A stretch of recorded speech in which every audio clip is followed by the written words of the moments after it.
Ja ću napraviti jednu uobičajenu priču, da ću proglasiti trećega i prvoga, a vi ćete vjerojatno pogledati koji je drugi.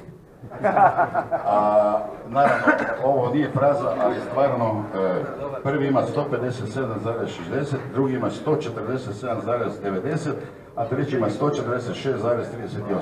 Prema tome dovoljno vidite koliko je bilo u svih tih 8 disciplina, kako se tu gotovo na drugu decimalu radi. Ali da ne duljimo, jer naravno da moramo vidjeti ko je pobjednik. Treći plasirani, brončana medalja, ili treći najbolji sommelier u Hrvatskoj je Marko Šram. Bravo Marko! Bravo Marko! Držim je ovo, kad mene sad, zapravo sad ću piriti. Nagradu ćemo uručiti Krešini Mikinac, naš voditelj edukacije. Fotografije, treće mjesto, Marko. Aplauz mora biti još vaši, jer ovo je prvi puta da je Marko u finalu, ja sam inače takmičar. On je tek počeo, tako da idući godine već će biti. Samo fali da skratimo i da idemo na ove službe, da nastavi Hrvatski sommelier klub svoju priču.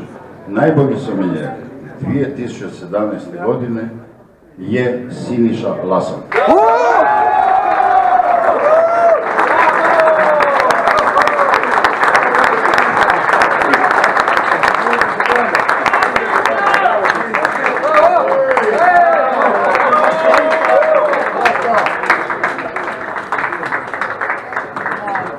Čestitke, velike čestitke, još jednom aplauz za Sinišu. Vjerujem da bi Siniša htio malo olakšati dušu, evo, nešto reći. Ja bi se prije svega htio zahvaliti svim kolegama koji su pristupili ovom natjecanju. Svi mi prolazimo otprilike isti put do ovakvih situacija, znači dugoročne pripreme, jako puno truda smo svi uložili. Nažalost ili na sreću uvijek je jedan pobjednik.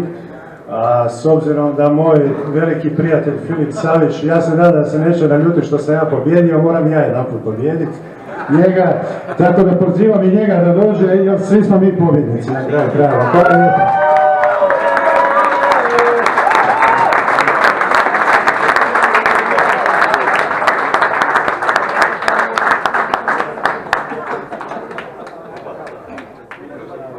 Jupi. Sad će nam Filip nešto reći. Može i Filip, umeđu vremenu molim te ti primi nagrade, evo sponzora Moeta i Henesija, Badela. Filip, molim te 2-3 riječi, evo tebi ovo nije prvi put. Pa prije svega bih čestitao kolegama, Marku i Siniši, bili su izvrsni, najbolji, pogotovo Siniša i to je to. Čestitke. Hvala.